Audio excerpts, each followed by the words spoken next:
साथियों, वैसे तो हम सबके मन में तरह तरह के विचार आते ही रहते हैं। यहाँ तक कि जब हम ध्यान में बैठते हैं, पूजा पाठ करते हैं, तब भी हमारा मन पता नहीं कहाँ कहाँ भटकता रहता है, क्योंकि तब भी मन में आने वाले कई तरह के विचार हमारा पीछा नहीं छोड़ते। इसलिए जब तक हम अपने इस मन को काबू में नहीं करते, तब तक हमारे अंदर ज्ञान का प्रकाश उत्पन्न नहीं होता। एक बार मन आजाद हो गया तो मनुष्य के जीवन से दुख संताप जैसी चीजें गायब हो जाती हैं। इसलिए आज इस वीडियो से अपने मन को आजाद करने का, साधने का तरीका जानिए। आप देख रहे हैं बुद्धम शरणम गोइंग यूट्यूब चैनल। साथियों, हमें कभी भी आत्म साक्षात्कार की झलक नहीं मिल सकती, परंतु हमें अपने मन को काबू में करने से पहले उसको जानना आवश्यक होगा।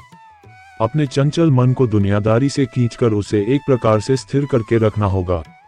बार बार ऐसा करना होगा, वो भी अपनी इच्छा शक्ति द्वारा मन को संयत कर, उसे साध कर। इसलिए इस मन को केवल ध्यान और विवेक से ही साधा जा सकता है। मन को काबू में करने का सबसे सीधा उपाय है चुप लगाकर ध्यान में बैठना।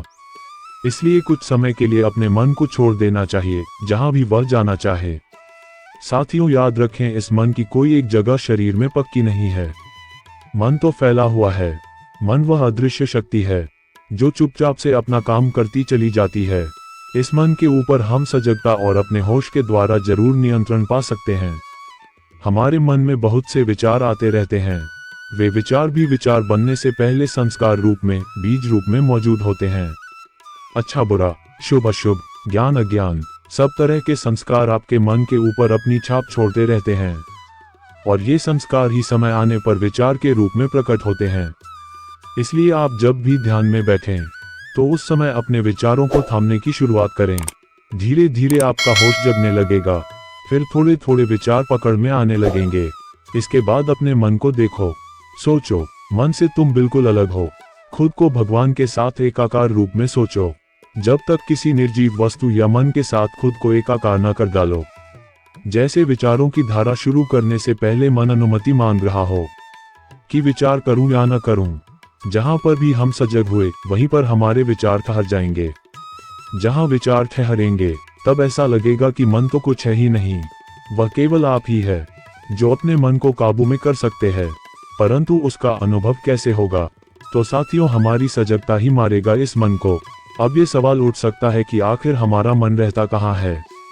साथियों, वैसे तो मन पूरे शरीर में और शरीर के बाहर भी व्याप्त है, लेकिन कभी हमने यह महसूस किया कि जब हमें हर्ष होता है, भय जैसी भावना उठती है, तब हम सीने में कुछ महसूस करते हैं। डर लगता है तो हम पेट में कुछ महसूस करते हैं। चिंता होने लगे तो मस्तिष्क में कुछ महसूस करते हैं। अलग अलग जगह अलग अलग भावनाओं को हम महसूस करते हैं, लेकिन मन की कोई एक जगह शरीर में पक्की नहीं है। मन तो फैला हुआ है। मन वह अदृश्य शक्ति है जो चुपचाप से अपना काम करती चली जाती है। इसलिए तुम खुद ही खोजो कि कौन हो तुम। मन तुम्हारे अंदर कहाँ पर स्थित है, क्योंकि जो खोजने निकलेगा असलियत में वही पाएगा, लेकिन जो खोजने से मुंह मोड़ेगा वह कुछ भी नहीं पाएगा। तो खोजने से चूको मत, खोजो। ढूंढो उस निराकार को जो तुम्हारे ही भीतर मौजूद है। ढूंढो उस अरूप परमेश्वर को जिसके ये सारे ही रूप हैं। अब ढूंढना शुरू करना हो तो कहां से करें? दो ही जगहें हैं जहां से तुम शुरू कर सकते हो। एक, भीतर खोजने चलेंगे तो तुम्हारे मन को खोजें।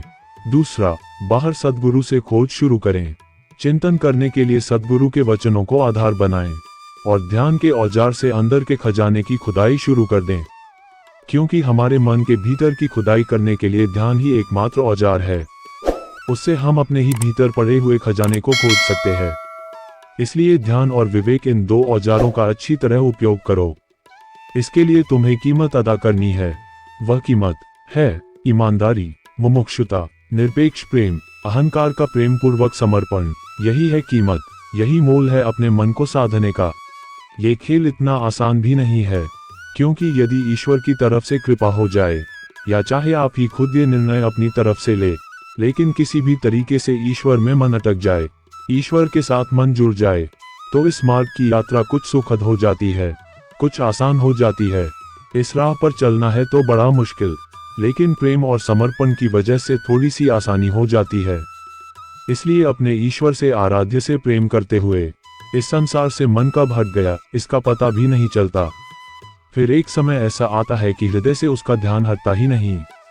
कहाँ वह स्थिति जब ध्यान लगता ही नहीं था, और कहाँ ये स्थिति की ध्यान हटता ही नहीं। वीडियो अच्छी लगी हो तो चैनल को सब्सक्राइब और लाइक करें। फिर मिलते हैं अगली वीडियो में।